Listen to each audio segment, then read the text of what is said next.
Иди сюда. Куда ты опять полез? Вот куда ты пошел опять что-то ковыряться? Всем здрасте, привет, Пиксель, тут Бублик тоже тебе передает привет. Это видео я хотела посвятить своим животным.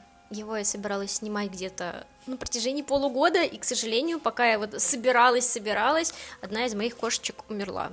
Опять вот лежит его мяч тут, он очень его хочет, но я тебе его не дам. No, все. Мучайся и страдай. Короче, да, хотела рассказать про своих животных, вспомнить, поностальгировать, как вообще они у меня оказались, какой у них характер, что они любят, что они не любят, и, короче, просто развлеку себя и вас. Начнем с живых по старшинству. Это первая Зефирочка. Бублик, ну пожалуйста, ну хватит тут ходить, блин, по телефону, по планшету, по моему блокнотику ходит, блин. Чё ты? Что? Что? Опять мне мешает.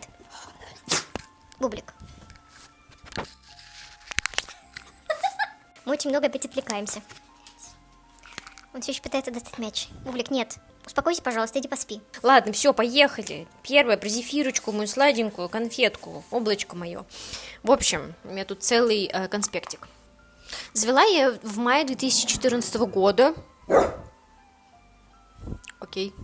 Искала я изначально беленькую, с разными глазами, почему-то очень мне хотелось такую, но в итоге я увидела вот это и поняла, вот оно мое счастье.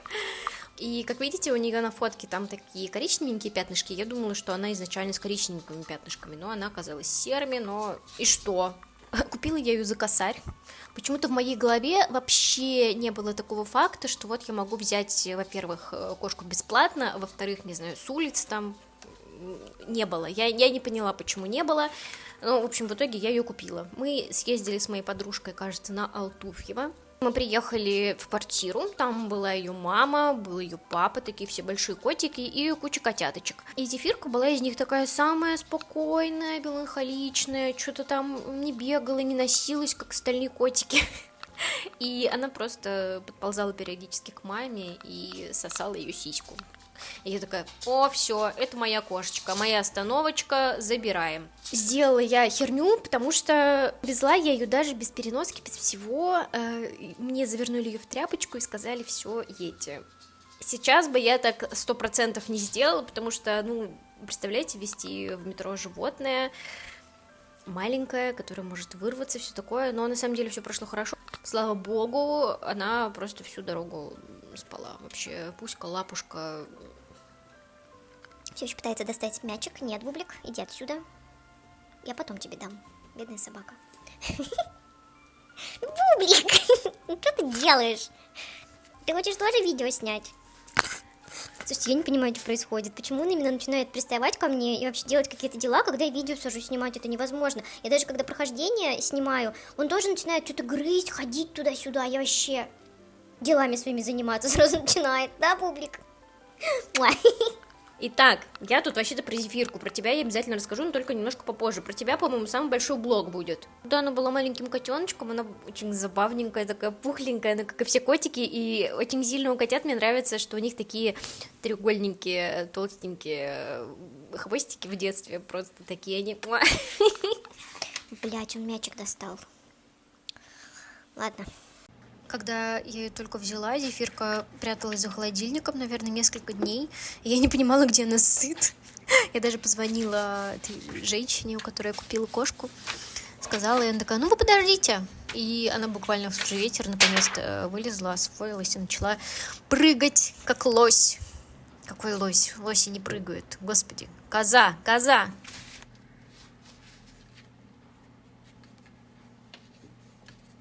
В детстве Зефирка была очень игривой девочкой. Господи, мне кажется, я уже это говорила, ну ладно. И когда я училась, она все время сидела со мной на столе и играла с ручкой. Я писала, а она пыталась сожрать ручку. Короче, очень забавным котеночком она была. Ну и сейчас просто посмотрите, какая она дурочка маленькая. Будут просто вставочки без моей озвучки. Не знаю, что мне озвучивать, просто смотрите на эту милашку.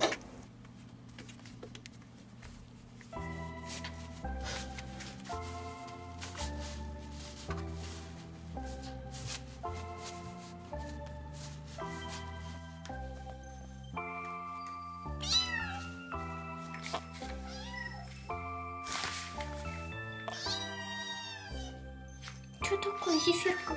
Что такое? Тебе не иди сюда ко мне. Мися. Ты боишься за меня, не боишься? Что такое? Что такое?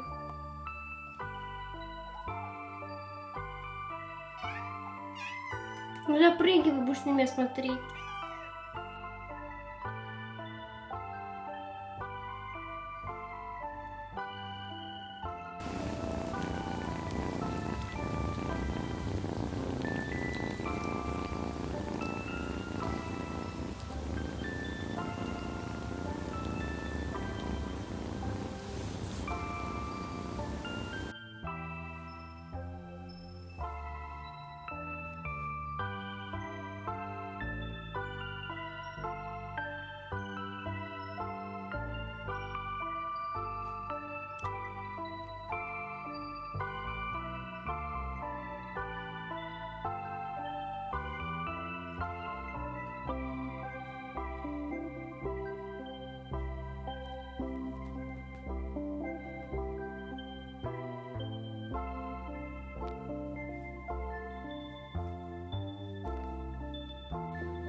Когда она была котеночком, она очень любила облизывать мне брови. Я не знаю, что это было. Носила игрушечки. Она и сейчас так делает, но только когда меня нету, или когда она думает, что меня нету, она начинает очень пронзительно орать и носить игрушки Бублика. Своих у нее нет вообще никаких мышек, бедная кошка. Только остается игрушки Бублика носить. И когда я прихожу домой, обычно эта игрушка валяется где-то на пороге. Ну, ждала, скучала, девочка моя. Как я уже говорила, она вся такая нежная, мягкая, облачко, ну, зефирка. У нее очень смешной розовый носик, эти розовые бинсы, пяточки. Я не могу, опять же, как я говорила, я изначально хотела белую кошечку именно с розовым носиком. Просто этот розовый носик я хочу зацеловать каждую секундочку, минуточку и часик. Короче, я очень сильно люблю. Еще из особенностей она очень смешно мяукает. Прям вообще.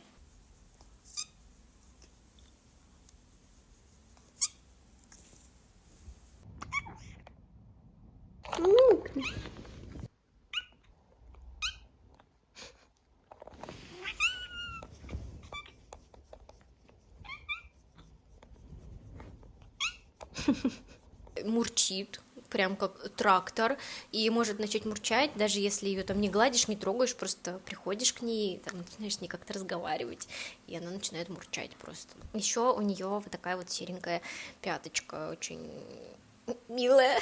Зефирочка вся милая, она такая, ее хочется сжать, сдавить и так сделать. Бля, киса, убей уже эту бабочку, ты ее разъебала. Она очень сильно любит кушать, и чтобы хоть как-то разнообразить ей это действие, и чтобы она не заглатывала корм за секунду, я ей кладу во всякие головоломки, то есть у нее есть вот такая вот тарелочка, из которой она выковыривает кусочки, или вот эта пирамидка с мячиками. Что он делает? И еще иногда я ей кладу... Вот Что такое? Бублик. Ну это что такое? Дай мне видео снять. Опять видео про Бублика, блин. Ужас. Тут еще зефирочка лежит. Сейчас я вам ее покажу. Бублик, ну отойди. Просто, блин, невозможно. Невозможно работать. Пси. Так, вон она. Вон где. Где она? Вон она, зайка. Ты тоже Зайка. В общем, что я говорил-то, господи, Бублик, ты меня просто сбиваешь каждый раз, я не понимаю, про что я рассказываю. Ну вот, про головоломочки, что она вполне себе справляется с... Если класть в эту яичную коробку вот эти бумажечки, что-то там накидывать и прятать под них корм, она отлично справляется. Короче, тренирует свою головушку. К сожалению, Зефирка болеет, у нее ХПН, слава богу, компенсируемый, и пока она не принимает никакие таблетки, и просто на диете уже несколько лет. Как так случилось? Ну, к сожалению, когда я ее взяла, у меня еще не было понимания того, что надо как-то ухаживать за животными, водить их к врачу, проверять их здоровье. То есть я думала, что не жалуются, чувствуют себя хорошо, значит, зачем водить к врачу и все такое. И потом, когда я ее отвела, мне сказали, что у нее уже одной почки-то и нету. То есть она вообще атрофировалась, и она уже, по-моему, даже у нее кальцинировалась. Естественно, это привело к ХПН. Она тут еще недавно меня так напугала. В общем, зевает, и я смотрю, у нее что-то там выросло. Я такая, все, рак, пипец, надо искать онколога. Я записалась сразу к врачу, сразу же нашла онколога, записалась пока к нашему местному. Вот, она такая, да что вы, давайте возьмем анализы, в общем, взяли цитологию, слава богу, у нее было там это всего лишь воспаление, никакая не опухоль, я уже так на самом деле испугалась. Ой, господи, В общем, испугалась, перепугалась, думаю, не дай бог, еще и чтобы рак был у нее, но все обошлось. Еще киса очень любит сидеть на коленочках.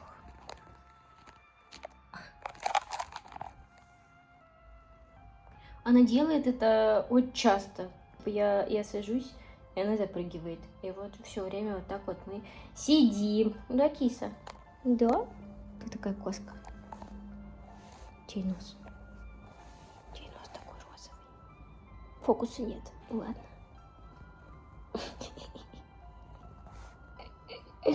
Сори, все те, у кого глаза вытекают от неровно расставленных фотографий. Я не хотела расставлять сетку, и вообще мне пофигу.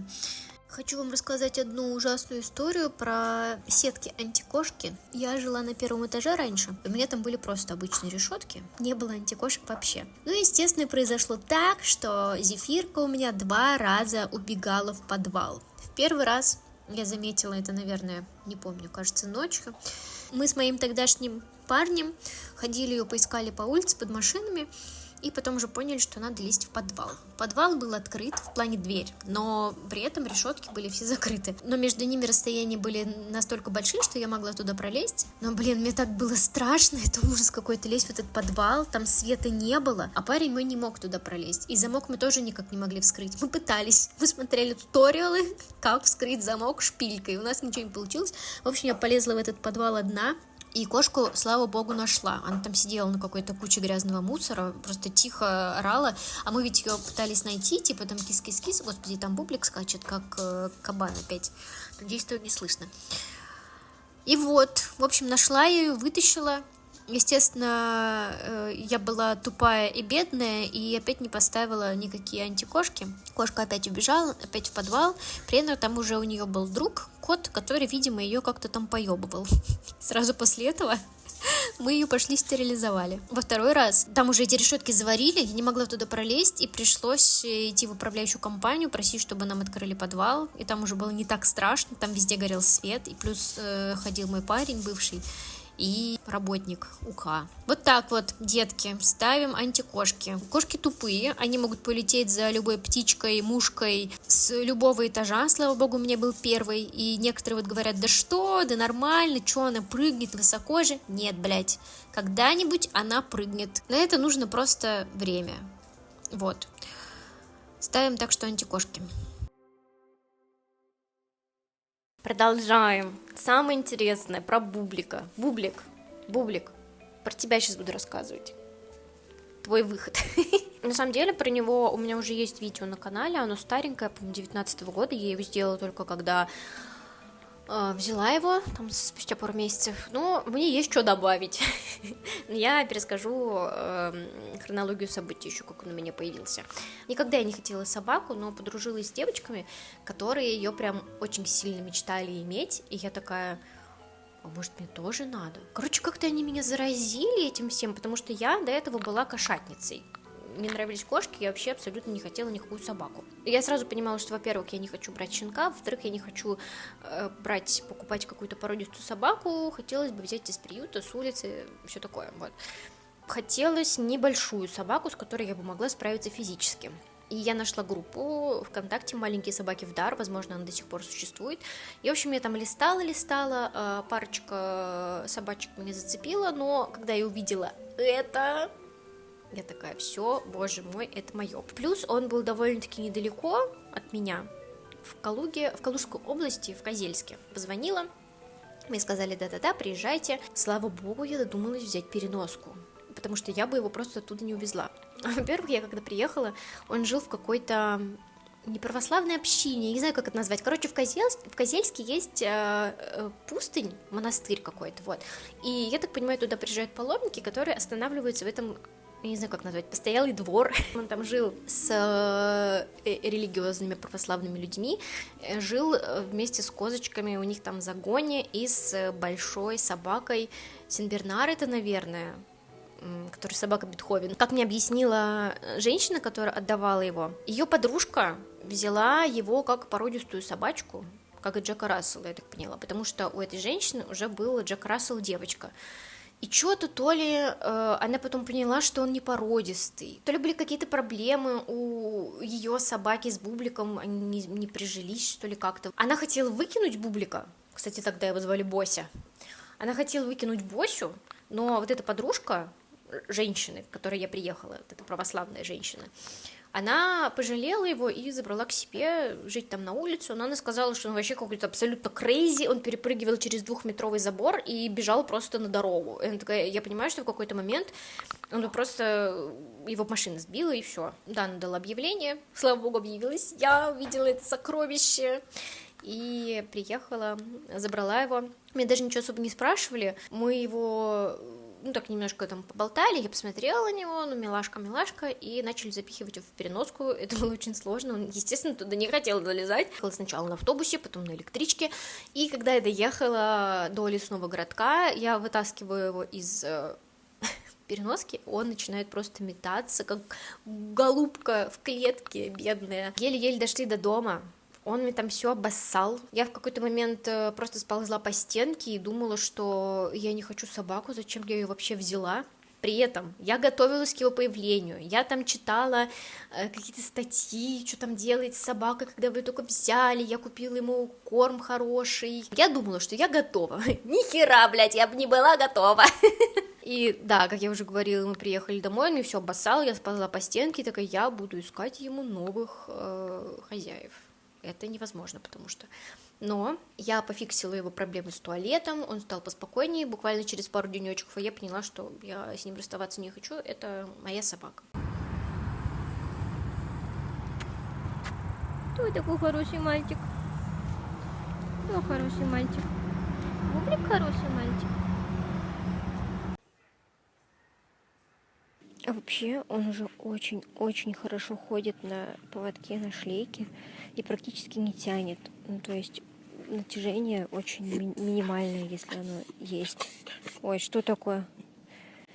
И плюс, когда мы приехали, у него были проблемы с туалетом. Но сейчас он очень... Да, молодец. Очень большой молодец. потому что он теперь в помещениях вообще в туалет не ходит. И это, буквально за 1,5 дня такой прогресс. Он такой умный и терпит, и ночью спит, вообще умница. И на кровать не залазит. Публик. Называется.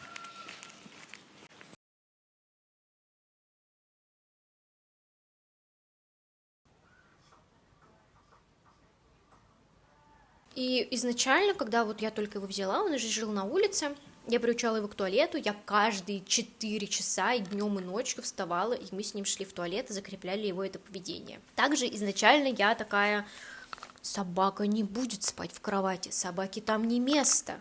Ну разве можно? Разве тебе можно на кровать? Ну ты же грязный и вонючий. Бублик! Что вы думаете? Мне кажется, я продержалась, наверное, месяц, а потом поняла, что собаке это самое место в кровати, а где ей еще спать? Конечно же, со мной под одеялком. Мы еще так с ним смешно спим, он залазит ко мне под одеяло, и мы так ложечками спим. Я иногда позволяю себе его обнять, как-то аккуратненько, потому что ему это не очень нравится, но я все равно так делаю. А что, значит, он может по мне как конь скакать, а я чуть-чуть не могу его, что ли, приобнять? Что это такое? Кто его спрашивает?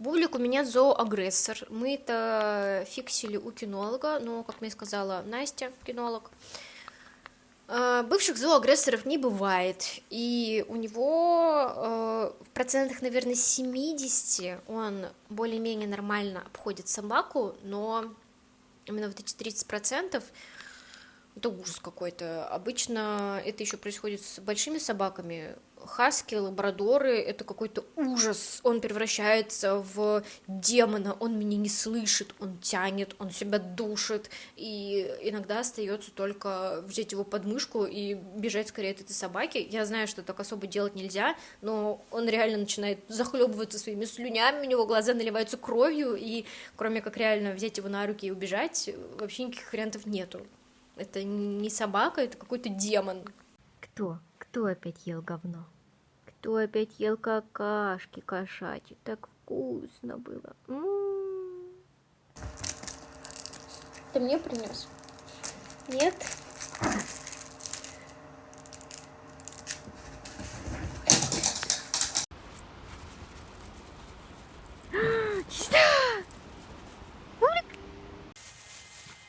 Что творится вообще? Ты что? Бублик, блядь, ты сейчас клещей нацепляешь. Что это? Сейчас, подожди.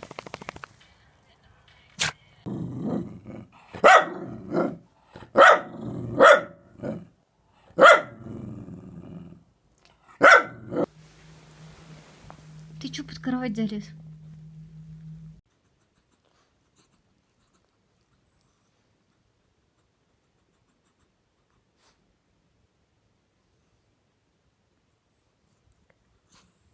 Он не любит, когда его трогают чужие люди. Ну, есть ребята, которые организовывают такие вот...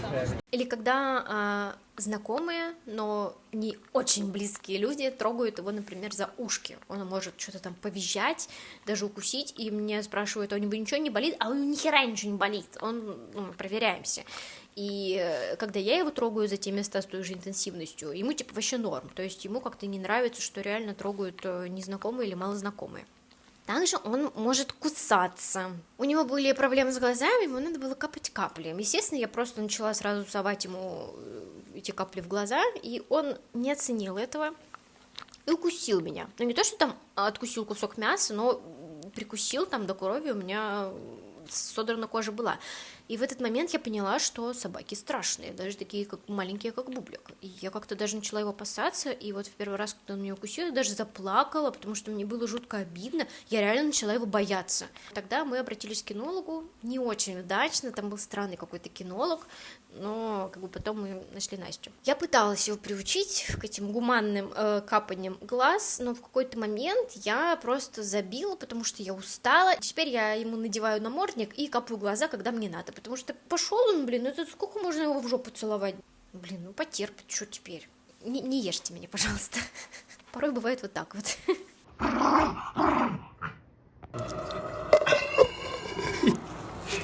Бублик, вылезай. Вылезай, нотка.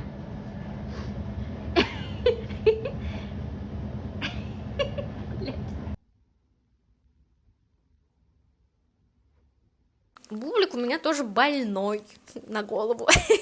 Короче, он, по-моему, 1,5 года назад у меня в первый раз упал в обморок.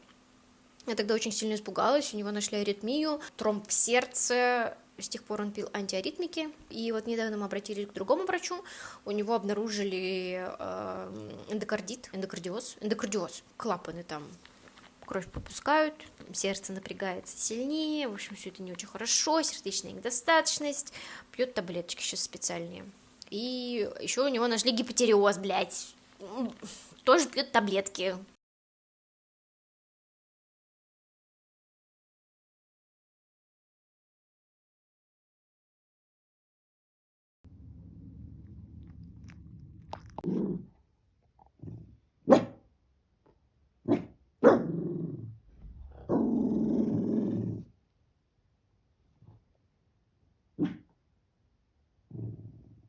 Тоже немного грустно, потому что ему уже сколько, 7 лет?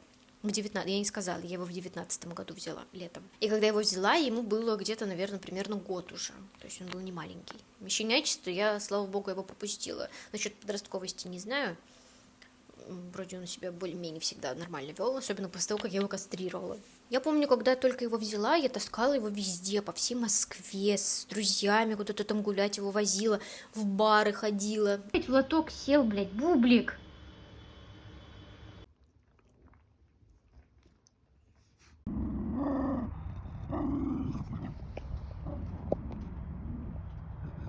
Кто какашку тут оставил? Да ел бы хотя бы, что ты бросил? Он один раз побывал в политехническом университете, сидел там, мусорку раздрочил, пока мы были на экскурсии. По всем ресторанам Москвы тоже прогулялся. Сейчас я вообще не представляю, как я это делала. Мне это жутко неудобно, куда-то его тащить, еще и на метро, этот стресс, пустят тебя, не пустят в метро. Долго с ним тоже идти, он же там гуляет, нюхает, писает, какает, все такое. В итоге мы просто теперь большую часть времени сидим дома. И, не знаю, если выбираемся куда-то, то это типа тут поле возле меня, или доезжаем до парка Мещерского. Прекрасный парк, съездите туда, погуляйте с собаками, вообще супер.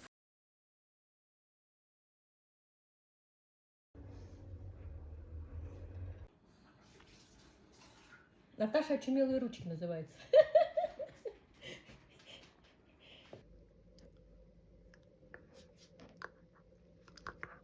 Что еще про тебя рассказать, а, Бублик? Что ты хочешь, чтобы про тебя еще рассказали? Какой ты вредный, да, бываешь? Да? Бываешь вредный? Иногда любит сидеть на ручках, но как-то на самом деле очень редко. Вот что-то сейчас он пытается куда-то залезть тут на меня. Он любит сидеть на коленочках у моей подружки Юли. Она когда приезжает, он сам запрыгивает на нее просто и сидит. Пес. Мне бесконечно жалко, что Бублик не такой ласковый, общительный, добрый, как мне хотелось бы. Он не дружил никогда с другими собаками. Опять же, как я рассказывала, он зооагрессор. Но у него какая-то странная терпимость к шпицам, и мы их просто спокойно обходим. Я не знаю, что это такое. И он вообще не идеальный пес, но он мой, и я как-то привыкла к его особенностям характера, и мы нормально уживаемся, даже, я бы сказала, хорошо. Он ведь моя собака. Мне его скину.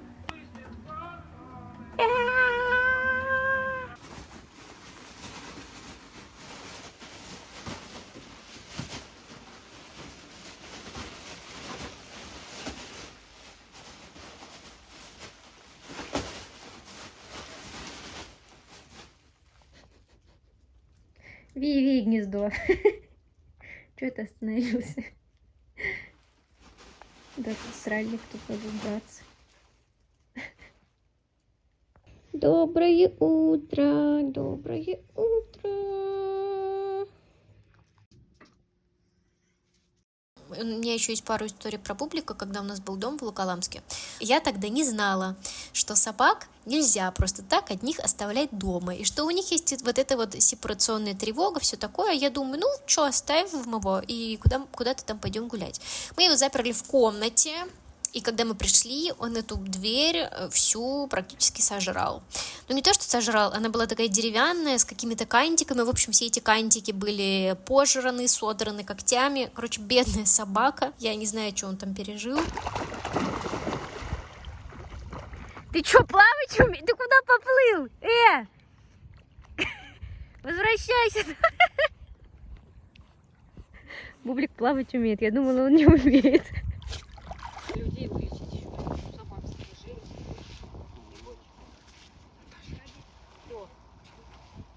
Что, тебя снять? Еще одна довольно смешная история. Мы его оставили буквально на пару минут, ушли с кухни, и потом я прихожу и вижу, на ковре в зале лежит стопка блинов. Половина стопки блинов. Вот. Поняли, да? Типа не по длине она сожрана, а по ширине. Я такая думаю, боже мой, сколько в тебя влезло этих блинов. Это просто жесть какая-то. Она тут, Бублик, она тут. Она тут.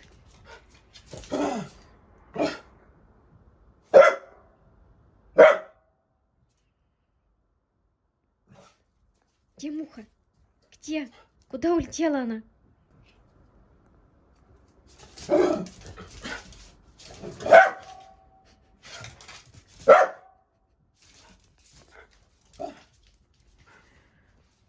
Нет, Бублик, она не улетала.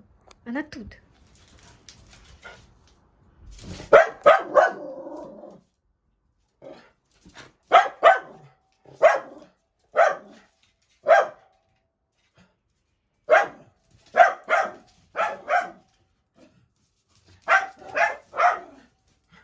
Что у него истерика просто.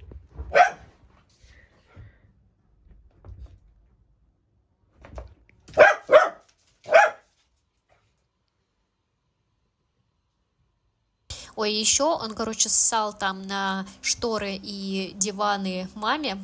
Надеюсь, она об этом не узнает. Когда он это делал, моя сестра отвлекала тетю и маму, чтобы я быстро успела все это вытереть с пола. Но суть-то в том, что с дивана и со штор это все не вытрешь. Но очень странно, оно ничего не воняло. Вообще, сандио собака как-то воняет не так, как сандио кошек.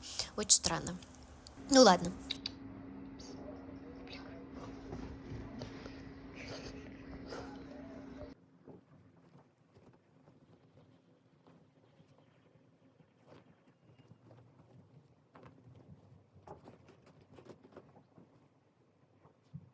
Бедная мокрая собака. Он не знал, что его ожидает, когда мы выходили на улицу. Прости, сейчас дойдем. Давайте теперь самое грустненькое про мою кошечку, маленькую малышку Василису. Мы ее звали Вася. Завели мы ее с моей сестрой в 2010 году, как раз таки, когда я поступила в универ, и я съехала к ней в квартиру. Мы жили вдвоем.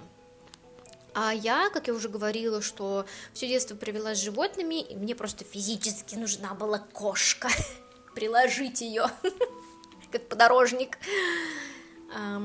И да, опять же, я на самом деле пыталась вспомнить, как мы ее завели, почему мы взяли именно ее. Я спрашивала у Ксюши, у моей сестры, она сказала, мы хотели белую кошку. Я говорю, в каком месте она белая? Почему мы взяли ее?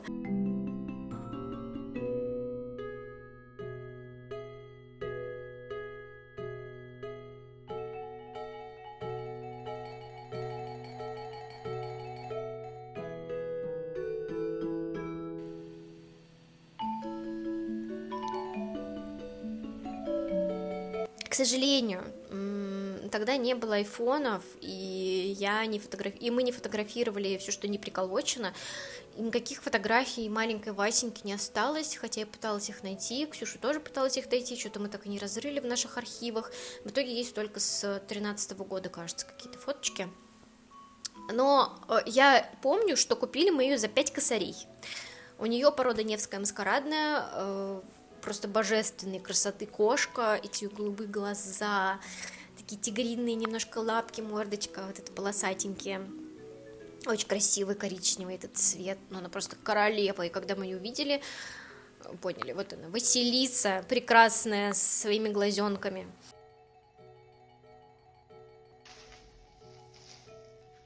Вась. Вася. Мяукни. Вась.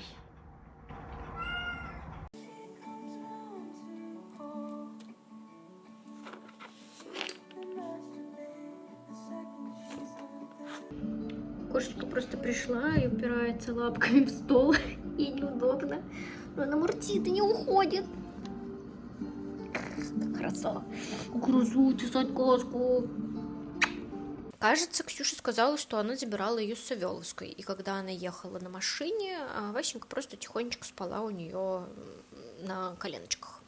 Кошечка такая сложненькая, своенравная, резкая, очень характерная. Когда ей надо было, тогда она и приходила погладиться. То есть, ну, просто так, конечно, можно тоже было погладить, но она любила именно, когда она сама приходит. Она такая была шелопопая, лазила по дверям, какие-то постоянно новые высоты осваивала. Я помню, когда она жила у нашей бабушки, короче, у нее там стена такая была, ну, типа, как это сказать, узкая, в общем, как-то вот так вот. И она по этой стене вот так вот двумя лапами вверх-вниз, в общем, все ее задрала там у нее. Очень она громко мяукала и вообще много мяукала, такая разговорчивая кошечка.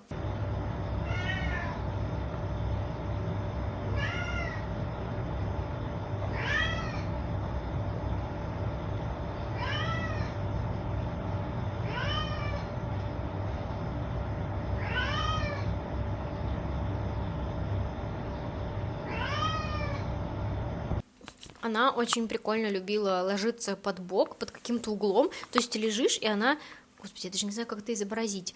Короче, вот обычное положение кошки, когда она спит, она вот так вот опиралась и что-нибудь, и именно лежала под углом. Это на самом деле было очень смешно. И она обычно так еще лежала, когда я играла в клуб романтики вечером. Ну, это я лежу вот так, типа полулежа сижу, и она залазила мне под мышку, под руку, облокачивалась на мой бок, ложилась под уголочек, и, в общем, мы так лежали, и гладила, она мурчала, вот так вот мы с ней вместе время проводили. Она любила из всех игрушек больше всего перышки. Иногда она какой-то была даже агрессивной, что ли, не знаю, могла укусить. Царапалась она как-то сильно, в отличие от той же Зефирки. Ну, Зефирка квашня, она такая, и все. А Васенька могла как-то вцепиться и даже вообще больно укусить. У нее такие были маленькие острые зубки, которые вонзались в руку мне, если что. Сама по себе она была очень маленькая, даже по сравнению с Зефиркой. Зефирка сибирячка, она еще такая полненькая кошечка, а Васенька до конца своих дней такая худенькая, поджарая, хотя не сказала бы, что у нее как-то было слишком много активности, больше, чем у Зефирки. Не, да, она любила побегать тут. Ёбнется, блядь, или сможет.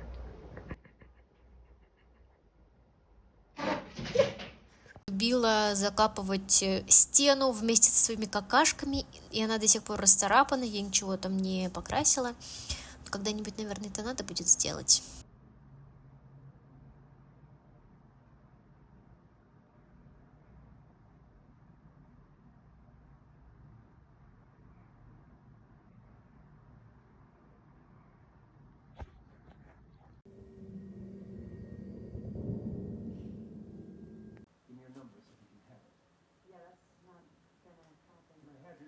Не знаю, сказала или нет, она умерла 12 ноября 2025 года, совершенно неожиданно. Ей, конечно, было 15 лет, но я проверяла ее здоровье тоже каждые полгода, мы сдавали анализ, сделали УЗИ, и я очень надеялась, что она доживет хотя бы до 20 лет. На вид она вообще была такая, как молоденькая, вот ничего не указывало на ее скорейшую смерть какую-то скоропостижную. Единственное, что она немножко как-то примялась, что ли. Она раньше была более пушистая. Я вот даже смотрела ее фотки 2-летней давности, и там она так пушистая куча. При этом она, ну, не толстая была, не жирная, как зефирка. Прости, кис, она тут тоже опять сидит. Давайте я опять попробую показать. Надеюсь, я ничего не свалю.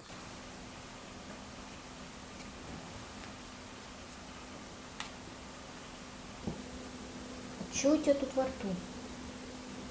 Она водичку пила. А ты что?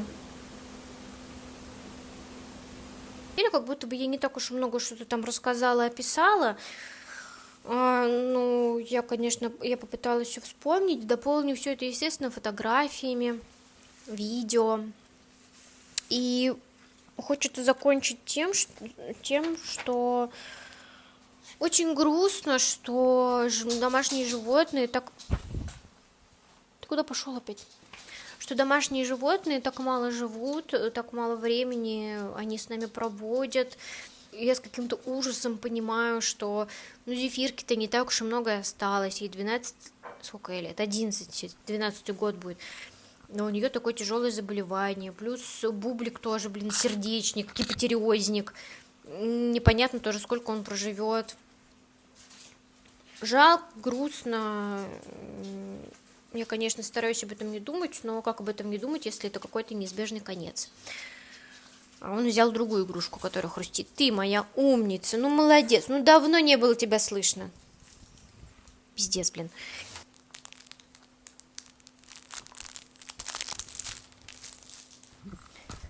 Забыла сказать, что он любит именно вот такие вот игрушечки мягкие. И их потрошить, выковыривать, пищалку тоже выковыривать. Но он, не беспокойтесь, он ничего из этого не съедает, не проглатывает. Иногда я начинаю жалеть о том, что все-таки я не застала щенячество Бублика, какой-то неполноценный опыт погружения в его жизнь у меня произошел. Но случилось, как случилось. Тогда у меня были такие запросы, сейчас такие вот. Даже несмотря на то, что они так мало живут, все-таки очень много радости, прекрасных моментов, которые можно будет вспоминать. Они оставляют. Но я бы не смогла представить свою жизнь без животных. Как бы я без нее могла прожить? Скажите мне, пожалуйста. Ну, посмотрите на нее. Ничего не хочет, ей очень неприятно. Ну, прости, блин, ну иди, все, не буду тебя мучить, иди. Иди ложись, иди спи, иди кушай. Не знаю, как заканчивать это видео, просто закончу. Пока. Надеюсь, я его довольно быстро смонтирую. Давайте посмотрим, за сколько сегодня. Вот сегодня какое? Сегодня 11 января. А еще завтра мне надо будет съездить в военкомат.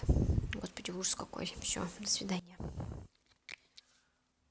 Хотела бы еще дополнить это видео общими фотографиями моих животных и сказать, как они друг с другом взаимодействовали. Короткий ответ – никак. Они не игрались вместе, не вылизывали друг друга, как мне этого не хотелось бы, потому что это очень мило. Они просто игнорировали друг друга, и периодически что-то там нюхались, возможно, кто-то иногда на кого-то шипел или погавкивал, но никто не дрался, у всех был такой нейтралитет. Все нормально, в принципе, меня устраивало.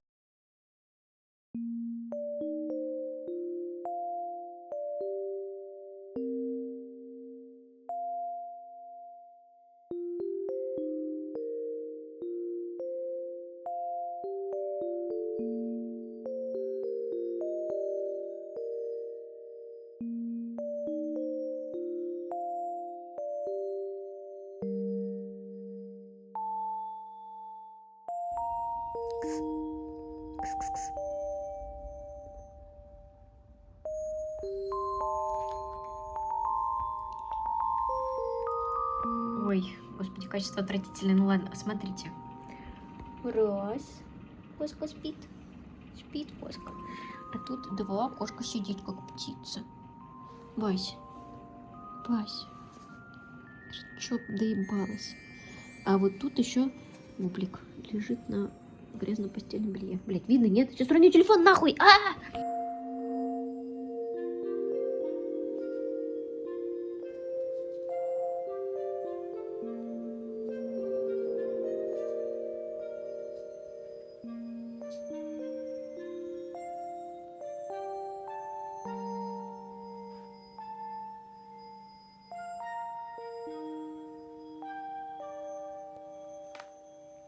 Чей нос, о, боже, какой носик. Ой, как хорошо.